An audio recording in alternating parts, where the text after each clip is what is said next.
What's up guys, my name is Mateo Hall, and as I've probably made it pretty clear throughout some of my videos, is I'm a graduating senior in high school this year. So I was browsing around YouTube and I found this video of what's it like graduating into a recession, and I thought I would try to mix up my videos a little bit and try to react to this since I'm also a senior graduating into a recession. I'm curious of whether they're going to be looking more at college-age kids or if they're going to be looking at high schoolers like me that are actually going into the real world for the first time. So let's go ahead and hop right into this video and see what we think, alright? Losing your job a month before you graduate is obviously not what any senior wants to hear. When I first got laid off, I didn't want to do anything. I didn't feel like applying anywhere. I was just like, I just lost my dream job 2 weeks before I graduate. I could probably exhale and think, okay, I did it. I know what my next year is going to look like, and like I'm safe. And now I'm not safe at all. For the past 3 years in school, I kind of have been balancing school and work. And so I felt like when I had that offer, I felt really happy. Like my hard work finally paid off.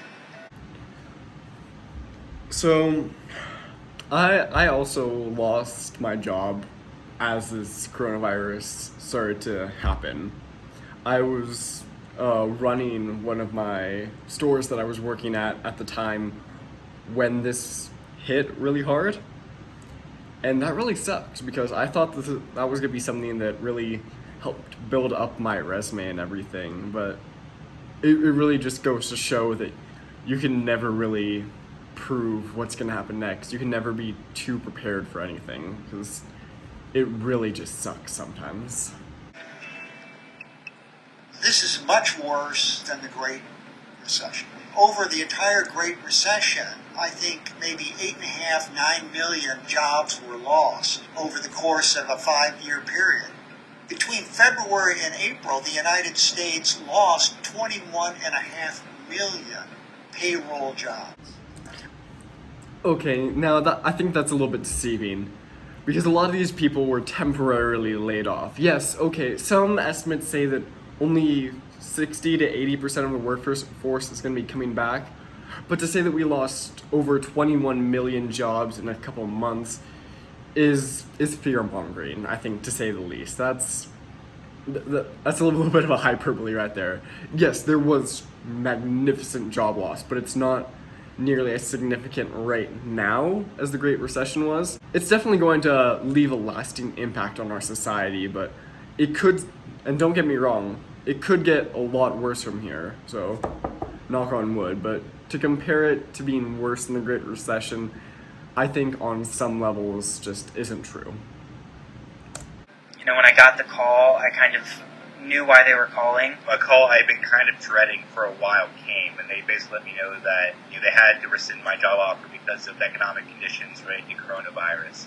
I was shocked. I did not know how to react because this has never happened with me. I saw it coming because of how the whole situation is. So it was a mix of relief, but also like, oh, my nightmare is real.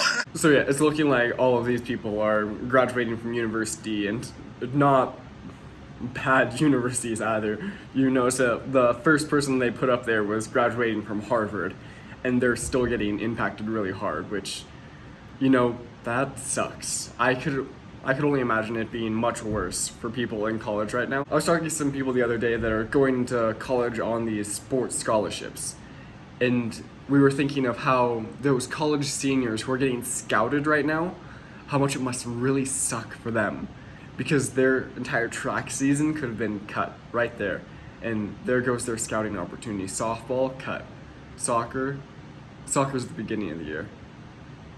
You can tell I don't know sports, but seriously, all of these things that are being cut right now, it's really affecting these college students really hard, and I feel terrible for them, honestly, because they're getting the brunt end of this, and a lot of them aren't getting a lot of the stimulus packages that the rest of society is right now. Well, there was a concept that sociologists were talking about a decade or so ago called failure to launch. People were staying in their parents' households longer or returning to their parents' households. They were delaying when they got married. They were delaying the first birth of children. And many markers of becoming an adult, buying your first home and so forth, were postponed in the generations since 2000 or so. I think those people are really smart, honestly. I personally subscribe to a lot of the Graham Stephan beliefs of try to save all that money while you can, try to get yourself set, hustle in while you're young. Because once you have a family, it becomes a lot harder to save money. Once you have a family, you can't be living bare bones as much because you're gonna have a spouse, you might have kids. So the fact that they are buckling down and they're living with their parents longer, they're saving money.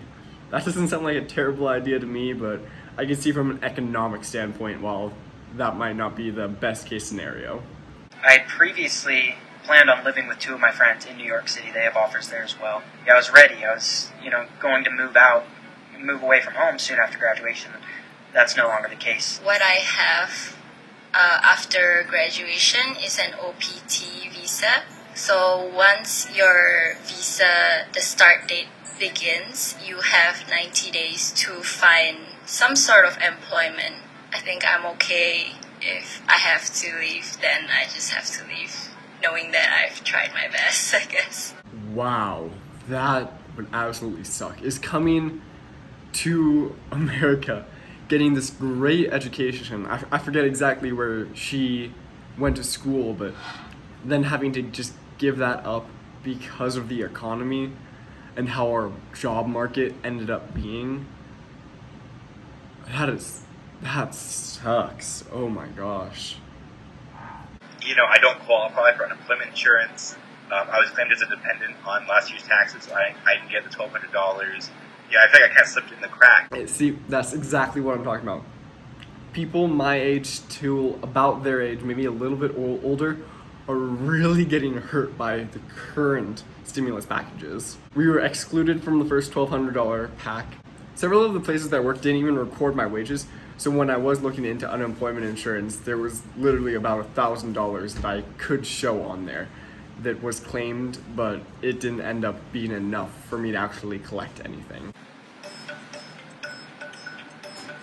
I've applied to over 100 places. I think it's like 118, something like that. I've heard back from maybe a fifth. I honestly did not count. I stopped counting because it got depressing. I just feel like right now it's more of survival mode. So not only am I competing with each person that's graduating this semester or recent graduates, but I'm also competing with other experienced individuals who have also lost their job. That's what I was just about to say, is that if the 21 million people that did get laid off, and you have to think that they're all, or at least a significant portion of them, are all still trying to re-enter the job market right now. But granted, there's going to be some of them that are just trying to live off unemployment because they're going to be making more from that. But a lot of people are still looking for jobs. So these people that are just now graduating are competing with people that have been in this for a long time and that are just trying to get back on their feet, especially in such diverse fields as statistics and computer science. Not just we've just lost our jobs, some of us.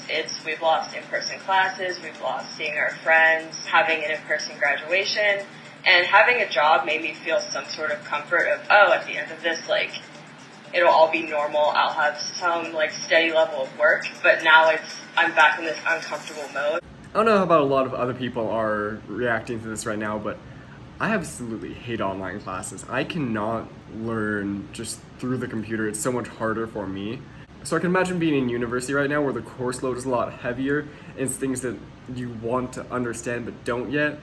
You're gonna have to be doing a lot more research on your own in order to figure out what all of this is. And if you're going to university, then the next year is gonna be even harder because you didn't have a traditional education the way that most people did the previous year.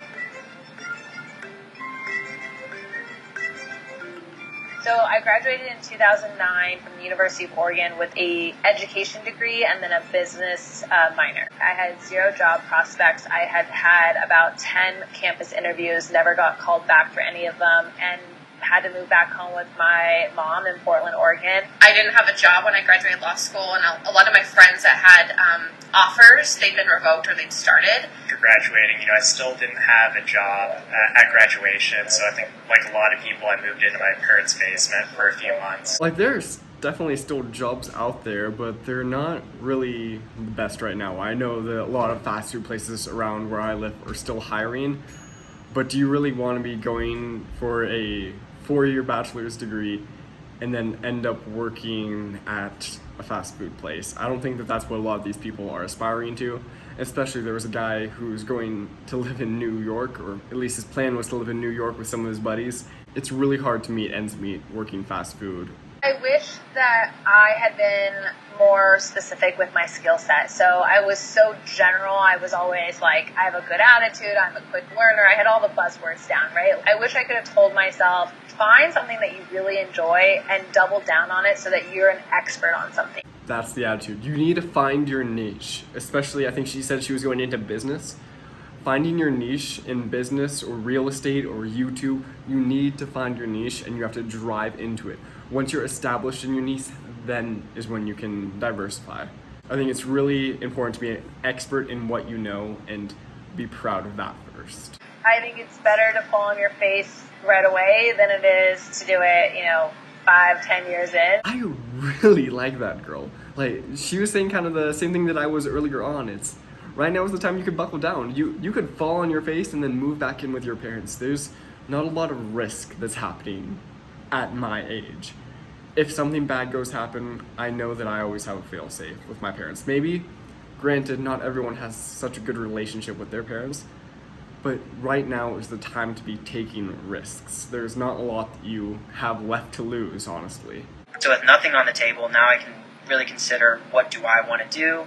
Why do I want to do it? And seek out those roles. One of my friends said, this could be a blessing in disguise, and that's how I'm trying to look at it. We should definitely take this time to just reflect on ourselves and kind of take it as a little vacation time, because once we start working, that's it. No, don't use this as a vacation. Use this as a time to buckle down on something. For me, I'm using it as a time to double down on YouTube. This is something that I've really wanted to do for a long time. It's something that I finally have the time and the motivation to do. Don't use this as a vacation, use this as a time to your advantage, because those people that use it as a vacation are going to fall behind in the long run. Focus on the things that you can control. So for me, I've been working out, just like lashing out all those things into working out. And I think for hiring managers, to also give people like me an opportunity to even, get through a door or even just a doorman. So yeah, I definitely think the impacts of what we're going through right now are going to be long lasting, and I don't think that anyone truly knows what's going to happen. I mean, if you look just a couple months back, people were saying how the stock market was going to reach all-time lows of 1900, and now we're back to our highs of mid-March. It goes to show you how spontaneous life can be and how you can never really account for everything. If I were to tell you how my experience is graduating into recession so far, I honestly don't know yet, because I plan on going into real estate and everything's closed right now, so I can't even get licensed yet. So that's setting me back a couple of months, but in the long run, how much is that going to be? I don't know exactly. I have been finished with high school for over a month now. There hasn't been much that they're really making us do anymore, and I doubt that colleges are even going to be looking at this semester of high school. So for the person that's going in for the traditional college experience, they don't really look at your senior year anyway. I doubt that they're going to heavily weigh what's happening right now against anything else. I'm also really curious of what's going to be happening with those AP scores that a lot of high schoolers are doing right now too. That could really weigh in or against a lot of people, and we just don't know what's going to happen next. No one does. That's going to be it for this video. Remember to leave a like and subscribe down below, and leave a comment if you want to see me react to any other videos. I think this was pretty fun. Remember, check the description. We still have that offer for 2 free stocks from Webull if you deposit over $100, and those stocks will be valued up to $1,400. Until next time.